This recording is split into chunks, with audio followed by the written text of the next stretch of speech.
Well, we knew it would come, but this is exactly why people no longer trust things like IGN or comicbook.com, because all people are doing is shilling for Disney. They're doing exactly what Disney would want them to do, asking the questions that Disney would want them to ask on the lead up to the Skeleton Crew. All of this, I was not intending to make a video today. I really wasn't going to do this. I just watched a video. I was interested to see what Jude Law had said on his interview with comicbook.com. So I clicked on the video, I sat down, I was having my coffee, eating a good old bacon, egg, and cheese breakfast sandwich, and here's the first question that was asked. Do you think being a kid in Star Wars is more or less terrifying than being a kid on Earth today? Now, I kind of thought, okay, whatever. But then he asked it again. I wanted to ask you guys, considering this is so kids focused, do you think being a kid in Star Wars is more or less terrifying than being a kid on Earth today? And again. Which is scarier, being a kid in Star Wars or just being a kid on Earth today? And it really kind of felt like the guy who would ask at the red carpet about Star Wars from Variety. So as I was going to edit this, I was looking for some of those clips, and lo and behold, apparently Variety has made no videos on the Acolyte, or they've all been deleted. But I'll give you an example from some of his questioning from Gladiator 2. You'll recognize this guy. Let's get back to the video. Denzel said he kissed the man on the lips, but it didn't make the final cut. Yeah, the guy that needed to make sure like everyone thought that everything was the gayest this or whatever it might be, because he wanted that to be a talking point. That's kind of how this feels. Especially if you remember back to October when people were having conversations online about Disney better go out and protect these kids. Yeah, here it was. Here's just a snapshot. There was more conversation than this, but Darth Thunder said this in commenting on this screenshot. The bottom of the barrel really have no heart or compassion. Imagine saying the kids don't need protecting when children like Jake Lloyd had to go through hell from the media and bullies. I'm going to talk about that. The kids in Skeleton Crew absolutely need protecting from scum like you. Talking about the Lucas Star Wars girl. It says, let's call this out early. The kids don't need protecting. Having children in the cast shouldn't stop valid criticism of the story, writing, and characters. Again, she might be conflating a few things, but it was in response to this. Lucasfilm, please protect these children when this show comes out. Protect these kids. These kids are amazing and perfect. We need to protect them. I can't wait for Skeleton Crew. It's going to be perfect. And so now the narrative is already beginning with these interviews that it's more dangerous to be a kid today because of cough cough social media. And they're trying to use Jake Lloyd as an example when Jake Lloyd's mom has even said it wasn't the fandom that was at root for the things that happened with Jake Lloyd, that a lot of the mental health issues he had were more genetic and were going to happen anyway. And in fact, she shielded him from any of that type of criticism, particularly from the fandom. Now, some people are going to say, yeah, but there's no shielding today in the age of social media. And I'm going to say this clearly. If you attack anyone in show business because of a role that they played, you are part of the problem. Even if you vehemently dislike the character of Rey, you don't go after Daisy Ridley. Even if you really didn't like the Acolyte, you don't go after Amanda Stenberg. Now, she says that people came after her and she made a whole kind of video about it, going back at the fans. And that's what this was in response to.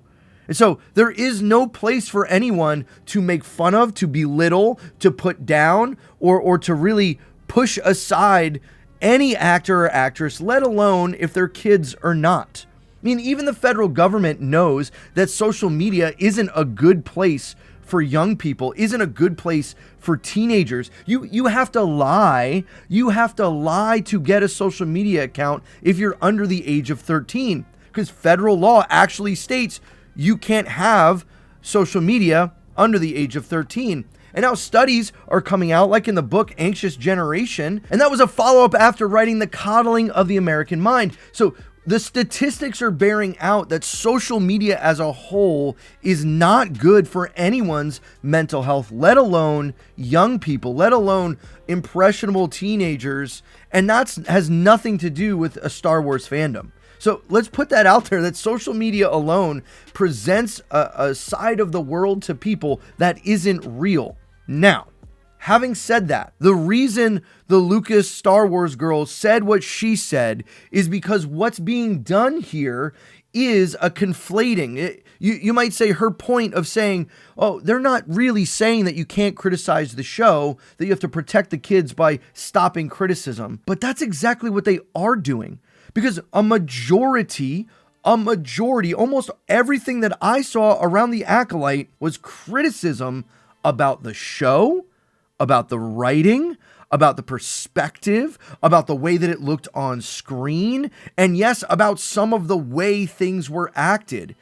That's critiquing the work someone is doing. I agree there needs to be a lot more grace when talking about child actors in different roles. You might not love how Anakin was played by Jake Lloyd in the prequels, and that doesn't give you a right to criticize the kid, criticize the director for not directing the kid to act differently. From everything that I've seen, these kids are really talented actors and actresses. And I don't think the show is going to work or fail based on their ability to act. And now it gets to the heart of the issue. When you're using someone like comicbook.com to prop up a talking point, when you're using comicbook.com to kind of slyly ask a question like, which is it more dangerous to be in the Star Wars universe as a kid or to be today on social media as a kid, because we know how terrible the Star Wars fandom is.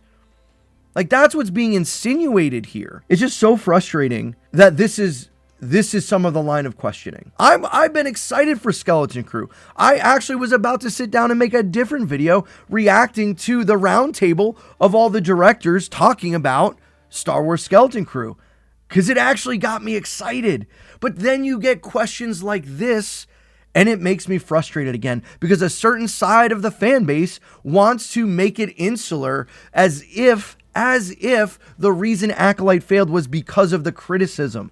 It's not. It failed because no one watched it. It failed because it wasn't written well. And ultimately, Skeleton Crew will either survive or not based on how well it's written, based on how well it's directed. And we don't need these other type storylines to try and preserve something and keep something going, even if it's not good. Does anyone want bad Star Wars? No one wants bad Star Wars. In fact, quite the opposite. We all want good Star Wars. But if you keep running these types of storylines just to preserve the show from any type of criticism, when you don't allow people to critique something, then horrible things just make its way through. Imagine if you had a restaurant and that restaurant never had to worry about good reviews or bad reviews. No such thing as food critics. No such thing as anyone critiquing anything about what you're doing. You would end up with terrible food because you won't ever actually analyze if it's good or not. You'll blame customers for not showing up. Or give another example. If you remember American Idol, in the early days of American Idol, I couldn't believe the people that were heartbroken about not going through to the next round because they were horrible at singing, but they were never critiqued. People in their life were never willing to sit them down and go, maybe you shouldn't try out for American Idol. You don't really have the voice for it. But we can't do that. And that's exactly what will happen if we silence criticism. Criticism is how we know to get better. Now, I'm not saying all criticism is helpful. It's probably not. There's plenty that will just rail against whatever you make, fine. But to set it up that anyone who dislikes the show is just not protecting the kids, that's ridiculous. And then Chris answers his own question and basically apologizes to the actors and actresses, saying, when I kind of think about it, I'm like, Yeah, I think being a kid today might be scarier because I thank God all the time that I didn't have social media when I was growing up. So I humbly apologize on behalf of humanity to you guys. You are thankful you grew up in a time without social media. Well, guess what you can do? You don't have to let your kids on social media. Parents, you're actually in control of this. I know this isn't exactly on topic, but I think this is important. If social media is bad for the mental health of kids, if social media is bad for our ability to manage our emotions, and statistics show that we're more anxious, we're more depressed, we have more mental health issues when we engage on social media, and particularly in the younger crowd, we don't have to let kids on social media. We don't have to give 9-year-olds cell phones. We don't have to give Snapchats to 14-year-olds. We don't have to let 15-year-olds on Instagram. Parents, this is where you have to be the parent. Off my soapbox. Back to what we're actually talking about. No matter whether you like this show or don't, I am going to tell you my honest opinion about the show. I'm hoping it will be fun. I'm hoping it will be entertaining. My desire is to enjoy what's there. But it's really difficult to go into it wanting to enjoy it when people are already trying to shield it from criticism, because then it makes me sit back and go, then you know it's bad. Then you know if you're trying to shield it from criticism, warranted criticism, by making up these types of storylines, you're just trying to control the narrative, and we already know that doesn't work. This is the whole problem with Disney to begin with. They think they can just create whatever they want without any actual accountability to what is desired by the consumer. And when the consumer gets upset that what they're being given is not the thing that they were initially thought it would be or promised it would be or in line with what it's been in the past, people are going to be upset. People aren't going to like it. And this is the problem.